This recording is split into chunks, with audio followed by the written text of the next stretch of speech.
Hi everyone, welcome to today's Monday Rapid Fire. Never a dull moment in these markets or in macro. This morning we've seen a second attempt on Trump's life, and I've been very interested in seeing the market reaction.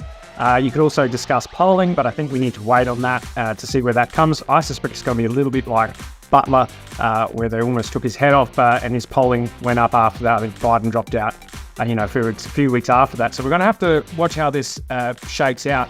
But we're looking at gold here, and I think the instability in the world right now, including rate cuts coming in 3 days' time, which we'll get to in a sec, is seeing that gold and precious metal just running away to new all-time highs. Now, it's my firm thesis that this is leading Bitcoin like it has done at the ends of previous liquidity cycles. I guess the start of a new business cycle, which we're about to see in Q4. So I think this is almost telegraphing Bitcoin's direction up and to the right. It's just Bitcoin is trying to work its way through its correction and then coming to the end of that. But yes, I think we are very, very close to us mirroring gold here. A little over to CME. Now, the probabilities have gone from a pretty high likelihood that we're just going to get a 0.25 rate cut. It's now putting a 0.5 cut on the agenda at 58%. And I do think what we're kind of seeing now here is a little bit of instability in markets, and we haven't really seen it in the S&P 500 yet with futures there. So the S&P 500 is closed at the moment, but futures are open. They haven't really shown too much either way. But if the prediction markets are correct and we're seeing a growing likelihood of a 0.5, that's a bit of a surprise. It's a bit of a shock. It's not overly shocking in the fact that the Fed seemed late again, like they were late to item inflation, but a 0.5 after sort of 0.25 was kind of the consensus. We see that more aggressive approach. I don't think market's going to like it. And I'm treating this as a very much a sell the news event. Just if it was 0.25, I still think it's a sell the news event. But at 0.5, I think that almost gives us that surety that it's likely going to be an event that's going to show us extreme volatility. That we just have to be careful. And that's just broadly what I've told the masterminds this morning as well. I think we just need to be very defensive.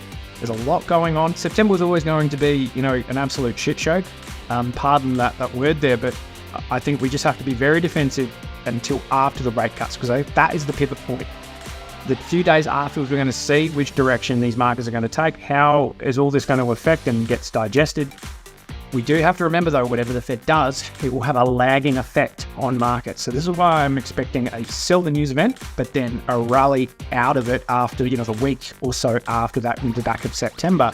It is going to take, I think into 2025 before we see the real recessionary impulses. The Fed's going to try and cut. JP Morgan saying they're going to try and cut about 1%, by the end of 2024. So I think they're going to try and get in front of next year. We're also seeing the 2 years, the 3 year, the 10 year, they're all around that 3.5%, while federal funds rate right now, you can see is, above 5. So there is quite they're going to try and cut that back as far as possible, as quickly as possible, but also without spooking markets. If they come out with 0.5 though, it's kind of contradictory, which will spook markets, but who knows what Powell wants to do. Again, we just want to be a little bit defensive here and aware that there is a big catalyst coming. S&P 500 is, moving to break out to new all-time highs. And it's kind of weird to me, because I think if there is a major pivot point, a major catalyst coming, and we're racing new all-time highs, these kind of things generally take the opposite effect and cause a trend reversal. So again, I'm just very cautious about stocks here, even though how good they look in the short term. And also the DXY, essentially following the squiggle there, that, the rate cuts cause greater liquidity and also a haircut to the dollar. And we're seeing that at the moment. And if 0.5 says 0.5 is firming, we're seeing the DXY really, struggle here. And I think it's going sub 100.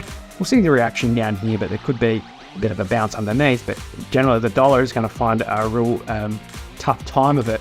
The Fed is undertaking a pretty serious rate cutting regime, which it does look like it is.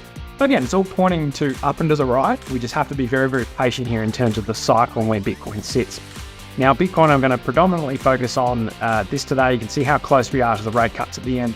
My yellow line here is, or my pathway here for price is essential, is what I think will happen if this daily bull divergence plays out. So price, is lower than the last low, while the RSI is actually making a higher high.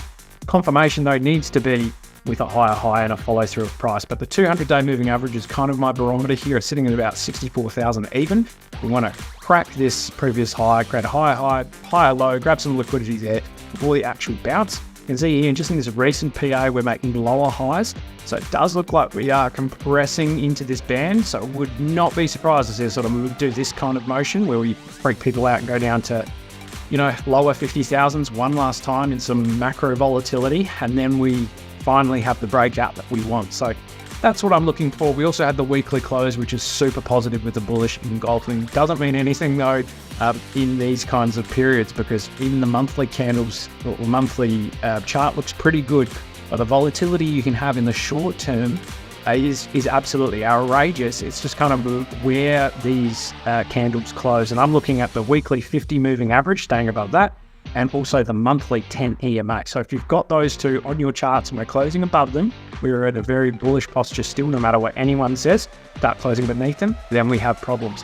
FBTC is the chart that just keeps on giving to the bears. Another break to the downside with this strong bull divergence has completely broken through to a level on the weekly. So we had a weekly close below. The daily looks like it's in continuation mode. There will be a point this thing bounces, but it just seems right now that you are guessing and gambling where this is going to stop. So anyone who's in maybe Ethereum here, it might be a good time to maybe manage some risk and get back in when we see some strength. Because right now, this is all pointing south, and we're seeing Bitcoin dominance likely moving to that 60% finally, would you believe? After looking like I was going to break down multiple times, everything is pointing towards higher, especially if the market is feeling quite defensive, leading into a particularly volatile macro phase. Again, this is all short-term dynamic stuff. If you're a longer-term investor, you'll have your strategy, you'll have plans in place. This will not shake you. You might get a dip to buy lower, one or two more times. Sure, maybe even more, but broadly, we're seeing the cycle play out almost to a T, and Q4 should be really, really positive for this market. So, guys, hope you've enjoyed this episode. Any questions or comments, please leave them down below and we'll get to them. So, thank you. Bye-bye.